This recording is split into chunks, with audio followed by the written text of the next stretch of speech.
ఈరోజు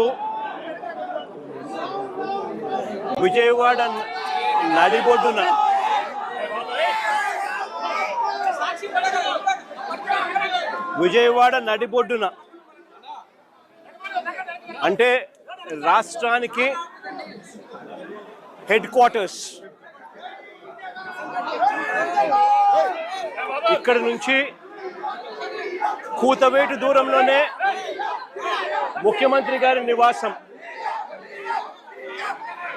ఇక్కడే డీజీపీ కార్యాలయం, ఇక్కడి నుంచి కూతవేటు దూరంలోనే డీజీపీ కార్యాలయం, ఇక్కడే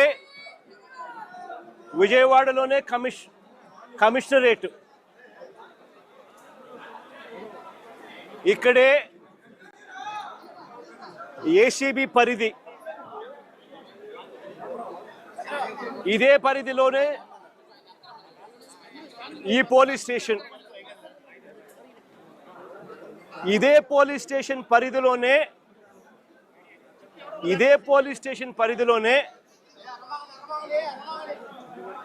ఈ తల్లి, నా ముందరనే నా పక్కనే ఉన్న ఈ తల్లి ఎంత దారుణంగా ఈ ఘటన జరిగింది అని చెబుతూ రోధిస్తా ఉన్న దృశ్యం. ఈరోజు నేను ప్రతి ఒక్కరిని కూడా ఒకటే ఆలోచన చేయమని అడుగుతా ఉన్నా. కొంతమంది చంద్రబాబు నాయుడు గారు దగ్గరుండి ప్రోత్సహిస్తా ఉన్న కొంతమంది పోలీసుల వ్యవస్థలతో, ఈ కొంతమంది చేసే ఈ కార్యక్రమాల వల్ల మొత్తానికి ఈ రాష్ట్రంలో పోలీస్ స్టేషన్లకి ఏదైనా అన్యాయం జరిగితే పోవడానికి కూడా ఎవరైనా కూడా భయపడే పరిస్థితిలోకి ఈరోజు ఈ రాష్ట్రంలో పరిపాలన సాగుతూ ఉంది.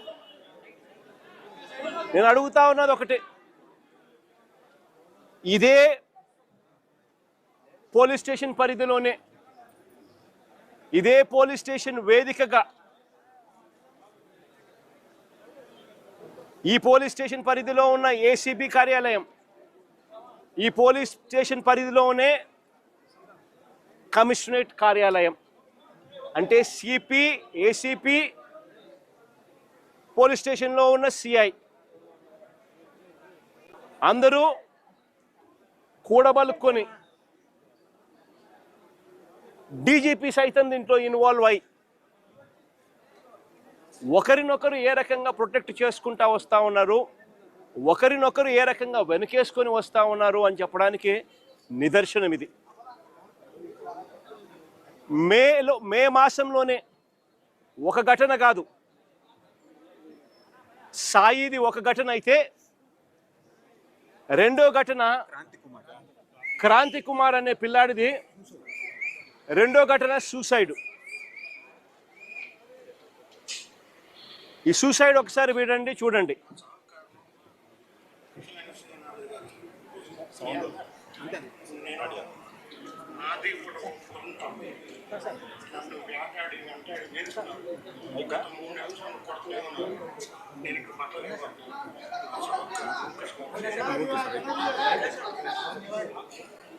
ఈ క్రాంతి కుమార్ అనే అబ్బాయి ఆత్మహత్య చేసుకున్నాడు. పలాని సిఐ, పలాని పోలీస్ స్టేషన్ పరిధి రోజు నన్ను కొడతా ఉన్నాడు, నేను తట్టుకోలేకపోతా ఉన్నాను, నా చావుకు కారణం తానే అని చెబుతూ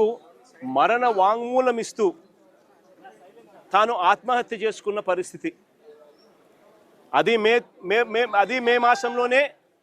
మే 9వ తారీఖున సాయి ఘటన కూడా జరిగింది. మే 9వ తారీఖు నుంచి ఈ తల్లి తన కొడుకుకు జరుగుతూ ఉన్న అన్యాయమైన పరిస్థితిని చూడలేక తల్లిని పోలీస్ స్టేషన్లోకి పిలిచి నీ కొడుకు ఫోటోకు దండేసుకో అని చెప్పి ఏకంగా సిఐ మాట్లాడుతూ తల్లిని హేళనగా మాట్లాడమే కాకుండా చివరకు తన సాయి అనే ఆ పిల్లాడి చావుకు కూడా కారణమయ్యే పరిస్థితిలోకి పోతే ఆ రోజు నుంచి 9వ తారీఖు నుంచి ఆ తల్లి ప్రతిరోజు తనకు సమాచారం అందే కొద్దీ ఆ సెల్లులో జరుగుతూ ఉన్న విషయాల మీద తనకు మిగతా వాళ్ళు సమాచారం తనకి ఇచ్చే కొద్దీ తన కొడుకు ఏదో జరుగుతూ ఉంది, పోలీసులు తీసుకొచ్చారు, ఆ స్టేషన్లో తనను పెట్టారు, తనను కొడతా ఉన్నారు, చిత్రహింసలు పెడతా ఉన్నారు అని చెప్పి తనకు అర్థమయ్యి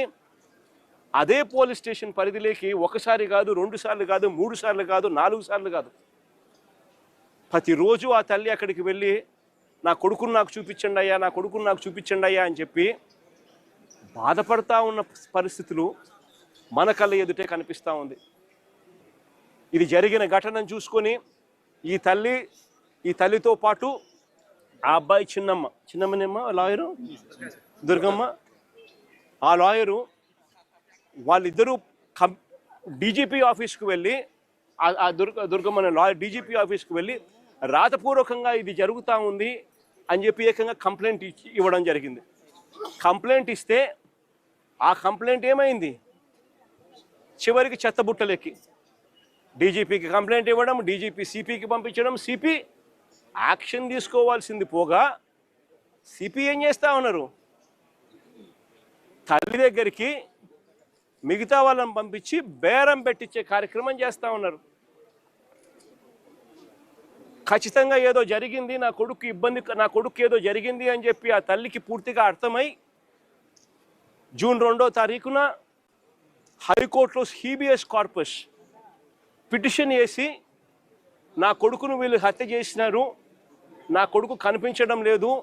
నా కొడుకును దయచేసి నాకు చూపించండి అని చెప్పి తల్లి ఆవేదనతో పిటిషన్ వేసినారు.